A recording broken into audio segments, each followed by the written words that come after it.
இலங்கை சிறையிலிருந்து விடுதலை செய்யப்பட்ட காரைக்கால் பகுதி மீனவர்கள் 15 பேர் சொந்த ஊர் திரும்பினர். இலங்கை கடற்படையினர் தங்களை சித்திரவதை செய்ததாக மீனவர்கள் கண்ணீர் மல்க தெரிவித்தனர்.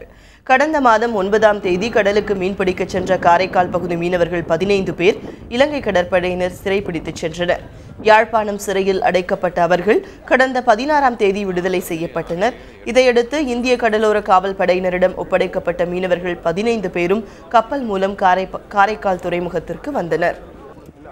They were detained in Sri Lankan jail and 3 days back they have been released by the government of Sri Lanka.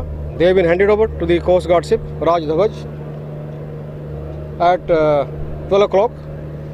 After due verification of the documents and physical mustering of the our fishermen, our ship Raj Dhavaj has started moving to Karaikal.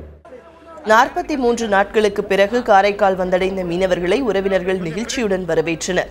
இலங்கை கடற்படையினர் தங்களை சித்திரவதை செய்ததாகவும் அந்நாட்டு சிறையில் உணவின்றி தவித்ததாகவும் மீனவர்கள் கண்ணீர் மல்க தெரிவித்தனர். வெயிலில் ரொம்ப கஷ்டப்பட்டோம். சோறு தண்ணி ஒன்றும் சரியில்லாமல், சாப்பாடு ஒன்றும் இல்லாமல், போராடும், ஜுரம், மற்றது எல்லாருக்கும் உடம்பு தெரியல, எல்லாமே ரொம்ப கஷ்டப்பட்டு சாப்பாடே சரியில்லைங்க.